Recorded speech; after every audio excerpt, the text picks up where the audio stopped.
Hugh Freeze has not committed to a quarterback this weekend versus Kentucky, but are the Tigers managing quarterback right? And what are they going to do with Deuce Knight?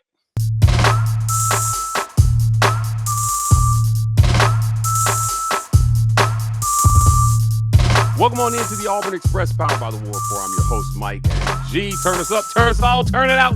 I'm here with my good friend Kyle Rush from the barn to talk a little Auburn football. On today's show, we're going to talk about that quarterback position. We had a press conference today, Kyle, and there were some comments on quarterback that we will discuss on today's show. And then in the second half of the show, we're going to talk about the long-term health of the offense and play calling.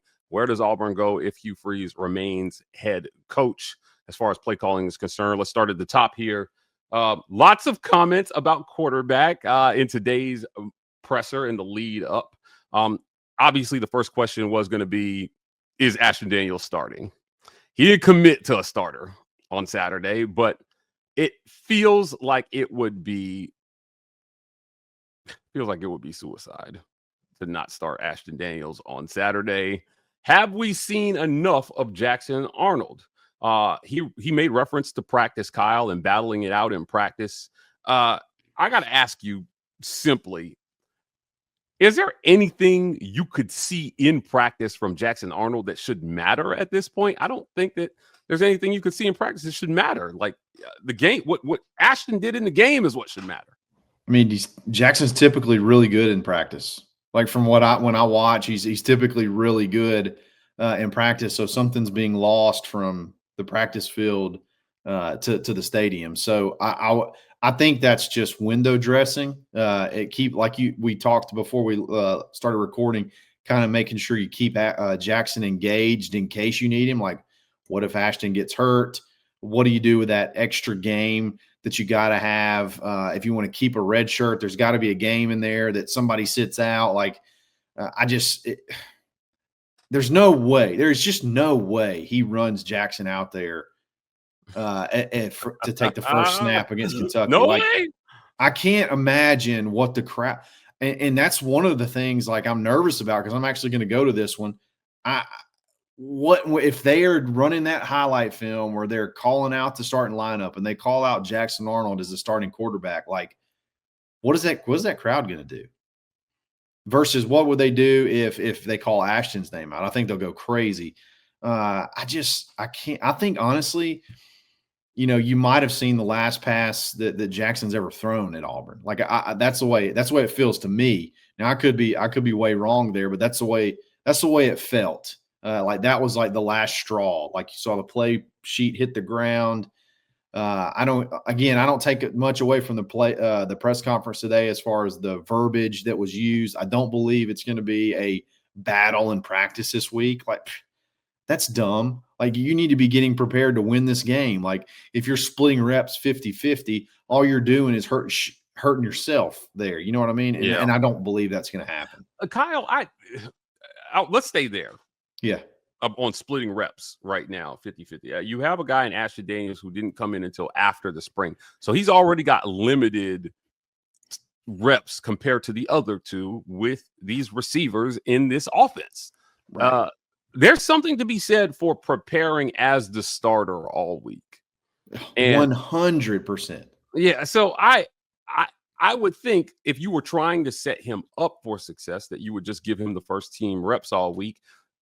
Jackson didn't really need the first team reps to go in there and play. Ashton may, though. So there have been a lot of questions about the management of quarterback, again, and we're going to talk about the other side of this coin and Deuce Knight here in a second.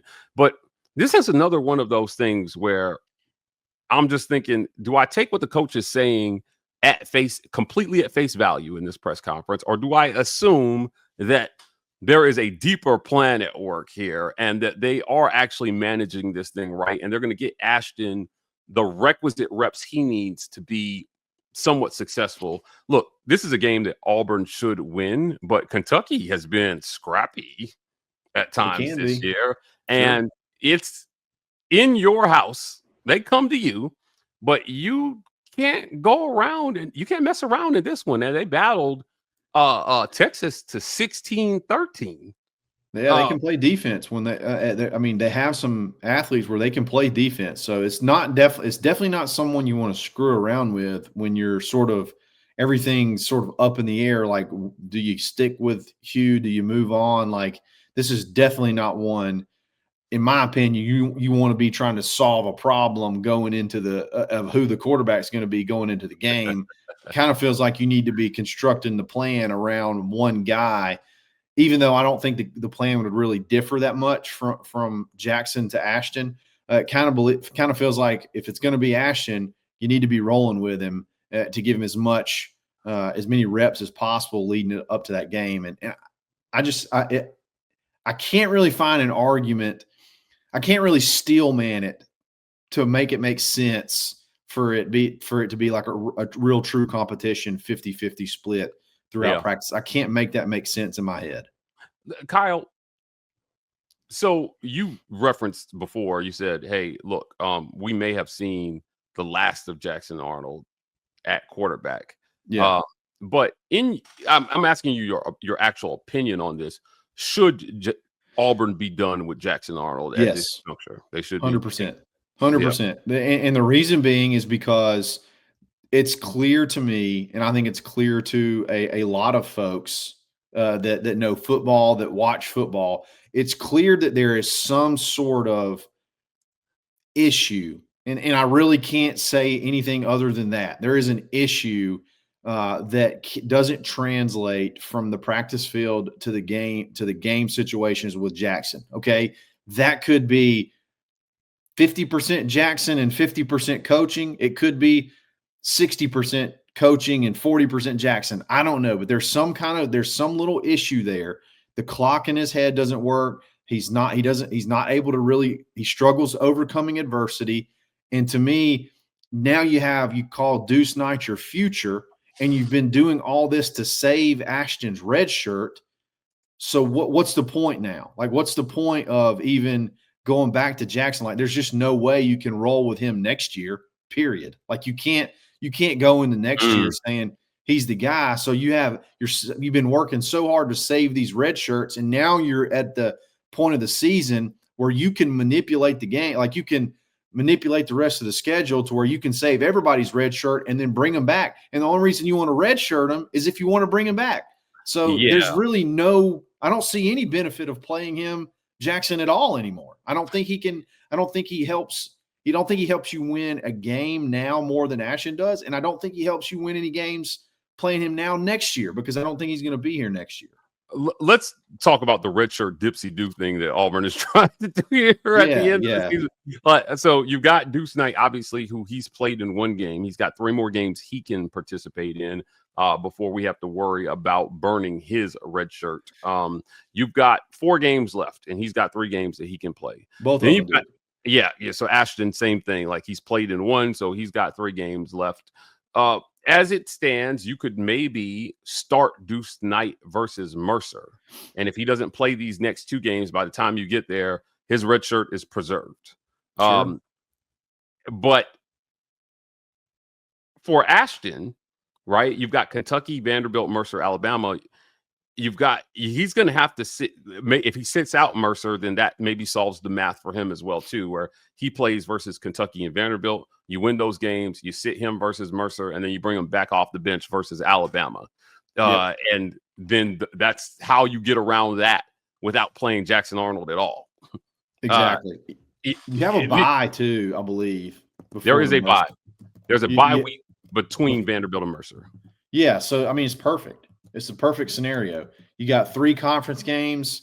In my opinion, I don't care what anybody says. I think all 3 are winnable because your defense is good enough to keep you in those games. So if you can figure out any kind of offense, you got a chance to win all 3. Then you get the next 2 games. Then you get a bye, and that would be the perfect time to take those 2 weeks to get Deuce ready to play that Mercer game. Give him the keys and let him roll. It's a cool thing that you can sell the future on as well, because I think a lot of these guys want to catch passes from Deuce. A lot of these guys want to play with Deuce. And if Deuce is the quote unquote future of the program, like Hugh said today, like, that to me is the perfect opportunity. There is absolutely Zero reason. I don't care. I had a conversation with somebody. They're like, yeah, but they're paying Jackson $1.5 million, blah, blah, blah, whatever. I'm like, I would much rather have 1.5 on the bench and win than 1.5 on the field and lose. You know what I mean? So, especially in that Mercer game, that doesn't do you any good for next year by playing Jackson, unless Deuce gets in there and he falters and somehow you may end up possibly losing the game and you got to go to Jackson to come back and maybe save it. That would just be a complete nightmare scenario in and of itself. But yeah, it works out perfect. Give Ashton the keys, let him go try to win these next 2 games. You should be able to knock off Kentucky. Maybe that can give you some momentum to go to Vanderbilt. I still think Vanderbilt, I think they're a solid team, but I think you can I think the defense is going to put their offense in, handcuffs. Okay. So you got a good chance to maybe win that one. Then take that 2 weeks, get Deuce ready, go against Mercer. You've won 3 in a row. Then who knows what happens against Alabama. That to me makes the most logical sense about how to handle this thing the rest of the season. Deuce Knight is the key to a lot for Auburn here. And, again, before we get to our break and then to our second segment, I do want to qualify this for our listeners. Everyone keeps talking about, hey, we got, if we keep Hugh Freeze, the reason to do so would be to hold this roster together. Yeah. And while I hear that, what I'm telling you is that you are at a crossroads right now where the results on the field are actually affecting morale and decision making as it pertains to roster retention. So Deuce is somebody that those guys believe in, and that they could see themselves playing with and for in the future. He's a domino Auburn cannot afford to fall here. If you want, regardless of whether Freeze is the coach or not, if you want to keep these guys here on offense on the Plains, you got to keep Deuce Knight, and you got to keep him happy, and you've got to figure out a way to making sure that he understands that his future in this program is not in question. The same way when Jackson Arnold committed to Auburn from the portal, he knew he was starting. I would say Auburn at this point has to give Deuce similar assurances about next season to make sure that he is on the same page here. Now, you still want him to go out and earn it, but when you recruit a top 50 overall kid, it's usually not a matter, especially a quarterback. It's usually not a matter of if, it's just when. Like, when was Florida going to get Lagway on the field? When is Arch Manning going to hit the field? Right? Like, with these kids, right? When they are that highly rated and recruited, it's not if, it's when. And so as long as he knows the when, and everybody else around him that would be essentially investors in Deuce Knight, right? Like the other guys buying stock in Deuce Knight, which would be the receivers and the running backs and the O-line. If they understand, your stakeholders there understand the timeline and the math, I think you have a good chance of holding it together. So great conversation here. We're going to get to our break. And when we come back, we're going to talk about the future of this Auburn offense. Will it involve Hugh Freeze calling plays? And if it doesn't, who's going to be that guy? We'll talk about that next, right after a quick word from our sponsors, our friends at Abel's Iron More and Associates. Kyle, most firms won't even talk to you unless you have a certain amount to invest, but Abel's Iron More and Associates takes a different approach. There's no minimum, and you can get a complimentary review of your portfolio or retirement plan before you even become a client.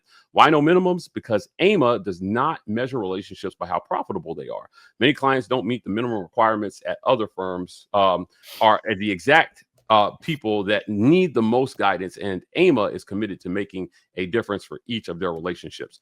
It's all about honest fiduciary guidance from a team that's been serving clients for more than 20 years. Call AMA at 912-777-4128. Scan the QR code on the screen or visit AINC.com. Advice built for real life, not just the wealthy.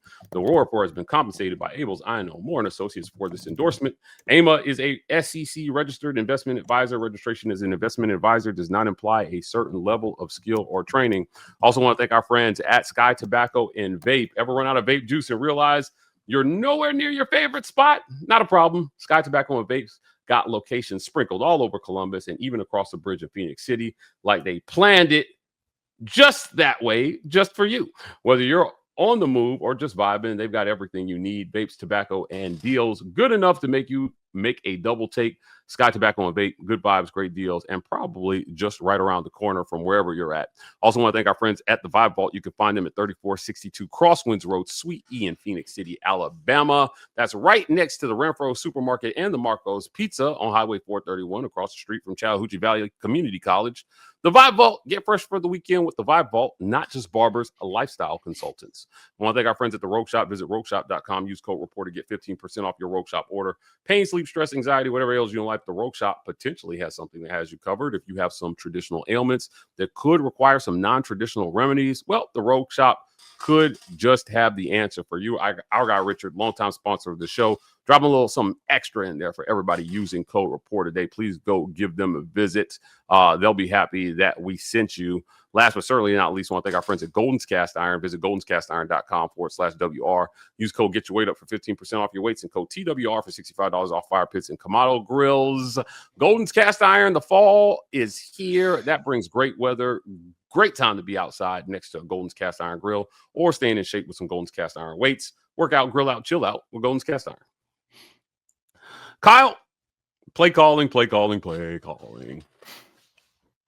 On Saturday, after Ashton Daniels came into the game, I thought he looked patient. I thought he looked poised. And I thought that they ran the offense just the same as they would have with Jackson in the game. Yeah. There was a question asked today at today's presser about how limited, if at all, the offense is with one quarterback over the other. And Hugh said essentially, look, we're not limited at all. We can run it all with Ashton at quarterback. But play calling has been a sore spot for a lot of people here, myself included. I'm not going to lie. The timing of some of the play calls, they ran a successful trick play on Saturday. I'm so happy to see that. It feels like every time Auburn gets cute, it just ends in a disaster. But if Hugh Freeze remains the coach here, and I say if because I think if there are scenarios where I think he's fired immediately. A loss to Kentucky this weekend, I think he gets handed the pink slip right after the game. Yeah. I think obviously a loss to Mercer would be not stomachable. But at 7-5, which means you won either Vanderbilt or Alabama, I still think everything is on the table. I don't think 7-5 saves your job necessarily. If it's 7-5, you better hope the one that you do get is the Iron Bowl. Yeah. Personally, I think you got to win the Iron Bowl. However, at 8-4, I think that he's free and clear headed into next season in terms of we don't have to worry about firing or anything. But still, the way this has gone during this 4-game losing streak in the middle of the season, people are going to expect changes. And the big change that I think that we're going to be anticipating is going out and hiring an offensive coordinator. Do you see Hugh Freeze going out and getting a guy he can actually turn this offense over to and get out of the way? Rhett Lashley had a really good comment when he was asked about this, about him calling the plays. And he mentioned that he was going to call the plays as long as he could until they didn't work before he gave it up. Because if you give it up, it's really hard to take it back. And we've kind of gone through that scenario. So like he took the play calling back after 1 year of an experiment with, Philip Montgomery. Now it's really hard for him, in my opinion, not necessarily just personally. It's going to be hard personally, but it's really hard for him to even want to give it up and it not like there be a lot of, flack to be caught. But like, okay, why'd you take it away to begin with?